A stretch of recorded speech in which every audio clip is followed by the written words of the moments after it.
নমস্কার, টুডে ভারতে আপনাদের স্বাগত। দেখুন, কয়েকদিন আগে মুর্শিদাবাদের দৌলতাবাদে আপনারা সবাই জানেন বাম কংগ্রেস জোট সমবায় নির্বাচনে জয়ী হয়েছে।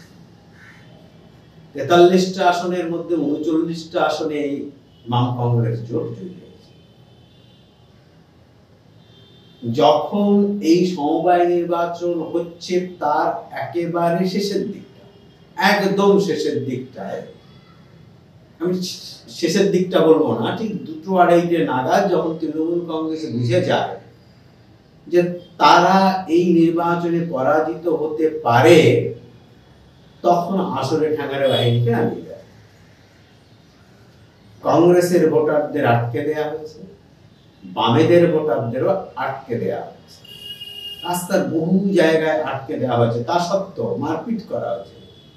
তা সত্ত্বেও পুলিশের সামনে এই ঘটনাটা যখন ঘটে অনেকেই বাড়ি ফিরে গিয়েছিলেন, কিন্তু সমবেত প্রতিবাদের কাছে পুলিশ শেষ পর্যন্ত হস্তক্ষেপ করতে বাধ্য হয় এবং সেই হস্তক্ষেপের ফলে তৃণমূল কংগ্রেস নেতারা বা কর্মীরা যখন সাইডে চলে যান, অর্থাৎ এক ধারে চলে যান, তখনই আবার গ্রাম থেকে দলে দলে নারী পুরুষ সবাই বেরিয়ে আসেন, এসে সমবায় নির্বাচনে লাইনে দাঁড়িয়ে ভোট দেন। পুলিশি পাহারায় নয়, সমবেতভাবে ভোট দেন। সেই ভোটের ফলে দেখা গেল 43টা আসনের মধ্যে 39টা আসন বাম কংগ্রেস জোট পেয়েছে, তৃণমূল কংগ্রেস পেয়েছে 4টে আসন, আর বিজেপি কোনো আসন পায়নি।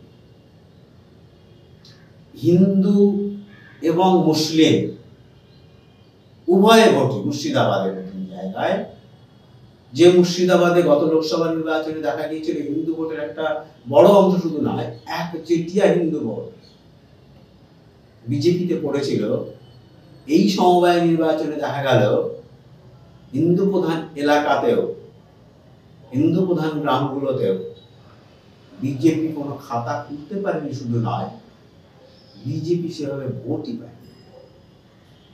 এখন 2026 সালের নির্বাচনে এই সমস্ত সমবায় নির্বাচনগুলো বড় কিছু কি না সেটা এখনই বলা যাবে না, তবে এটা বলা যায় যে সমবায় নির্বাচনের এই যে যৌথ প্রয়াস, বাম কংগ্রেস জোট অনেকদিন আগে থেকেই জোট করে লড়াই করার চেষ্টা করছে, কিন্তু তারা শেষ পর্যন্ত সফল হয়নি। গত লোকসভা নির্বাচনে মুর্শিদাবাদ ও বাম কংগ্রেস জোট খানিকটা লড়াই করেছিল, বিশেষ করে মোহাম্মদ সেলিম, আদিত চৌধুরী, জঙ্গিপুরে মুস্তাক, শেষ পর্যন্ত খলিলুর রহমান, তৃণমূল কংগ্রেসের বর্তমান সাংসদ, তিনি হয়তো ভেবেছিলেন যে তিনি পরাজিত হবেন, কারণ সেরকম একটা জায়গায় চলে গেছিলেন। তারপর অনেক অঙ্ক করে শেষ পর্যন্ত তিনি জয়ী হয়েছিলেন। নানান রকম ভাবে ভেট দিয়ে তারপর তিনি জয়ী হয়েছিলেন, বিভিন্ন রকম ভাবে ভেট দিয়ে, আবার বলছি ভেট দিয়ে, তারপর তিনি জয়ী হয়েছিলেন। এখন এই যে ইকুয়েশন মালদা এবং মুর্শিদাবাদে, সেই ইকুয়েশনে কিন্তু বোঝা যাচ্ছে একের পর এক যখন সমবায় নির্বাচন হচ্ছে, তখন কিন্তু পরিষ্কার বোঝা যাচ্ছে যে বাম কংগ্রেস জোট মুর্শিদাবাদে এবারের বিধানসভা নির্বাচনে ভালো ফল করতে চলেছে, যদি তারা ভোট দিতে পারে। কারণ মূল কারণ কি? মূল কারণ হচ্ছে যে দেখুন, একটা বড় অংশের মুসলিম, একটা বড় অংশের মুসলিম সিদ্দিকুল্লাহ চৌধুরীর সমর্থক, আবার বলছে একটা বড় অংশের মুসলিম সিদ্দিকুল্লাহ চৌধুরীর সমর্থক। এ রাজ্যে প্রায় 700টার কাছাকাছি ছোট বড় মাদ্রাসা রয়েছে, যে মাদ্রাসায় পরোক্ষ এবং প্রত্যক্ষভাবে সিদ্দিকুল্লাহ চৌধুরীর হস্তক্ষেপ রয়েছে, অর্থাৎ সিদ্দিকুল্লাহ চৌধুরী সেই মাদ্রাসা চালান। যদি ধরা যায় এক একটা মাদ্রাসায়, কম বেশি এক একটা মাদ্রাসায় খুব কম করে হলো, এক একটা মাদ্রাসায় যদি 300 থেকে 500 ছাত্রছাত্রী থেকে থাকে, আবারও বলছি 300 ছাত্রছাত্রী, 300 থেকে 500, 300 ছাত্রছাত্রী যদি থেকে থাকে, তাহলে 2 লক্ষ ছেলে মেয়ে, আবারও বলছি, তাহলে প্রায় 2 লক্ষ ছেলে মেয়ে সিদ্দিকুল্লাহ চৌধুরীর হাতে রয়েছে। 700 মাদ্রাসা, 300 ছাত্রছাত্রী, প্রায় 2 লক্ষ ছেলে মেয়ে কিন্তু সিদ্দিকুল্লাহ চৌধুরীর হাতে।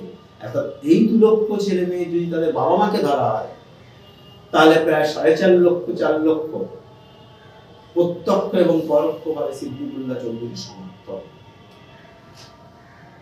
এই ভোটের একটা বড়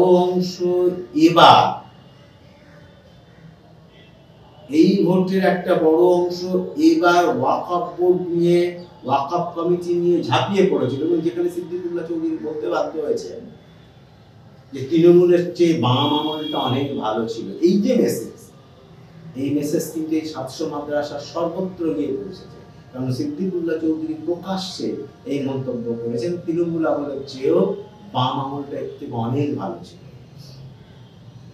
এখন দেখুন, এই তৃণমূলের এই যে ভোট, সিদ্দিকুল্লাহদের এই যে ভোট, এই ভোটই মমতা বন্দ্যোপাধ্যায় একটা বড় অংশ পেতে, এবার যদি এই ভোটের মধ্যে ভাগাভাগি তৈরি হয়, তাহলে কিন্তু তৃণমূল কংগ্রেসের টিকে থাকার সম্ভাবনা খুব কম। আর বিশেষ করে মুসলিম মহিলাদের মধ্যে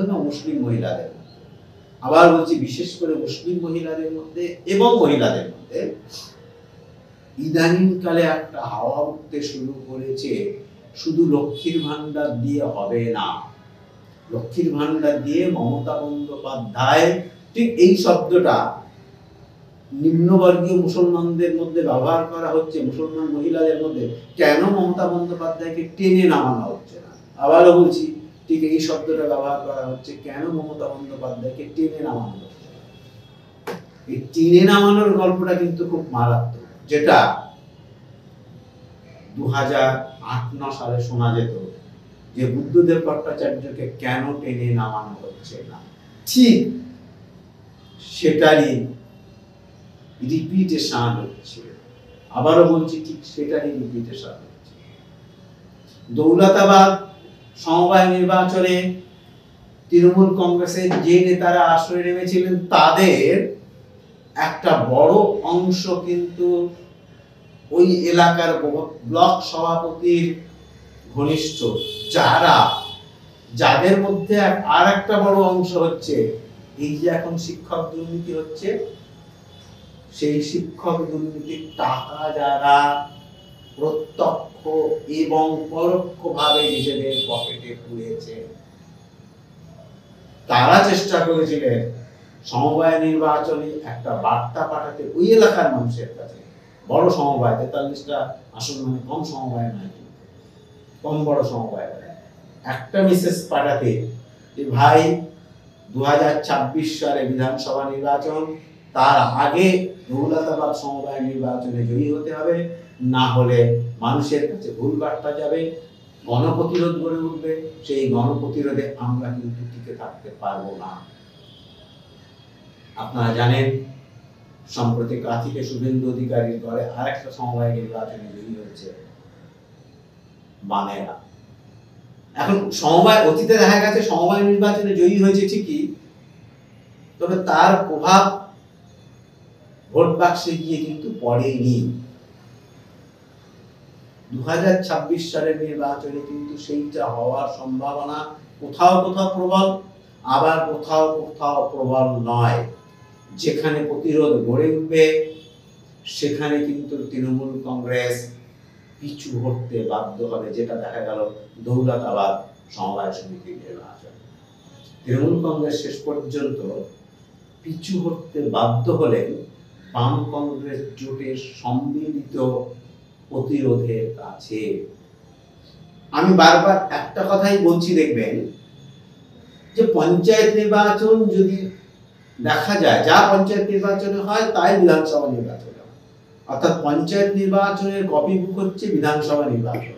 বুথগুলোতে আপনাকে জিতে দেয়া হবে না, পাড়ায় আটকে দেওয়া হবে, ভ্যানে করে গ্রামগুলোকে ভ্যানে করে লোকে বুকে যান, ভ্যানগুলোকে আটকে দেওয়া হবে।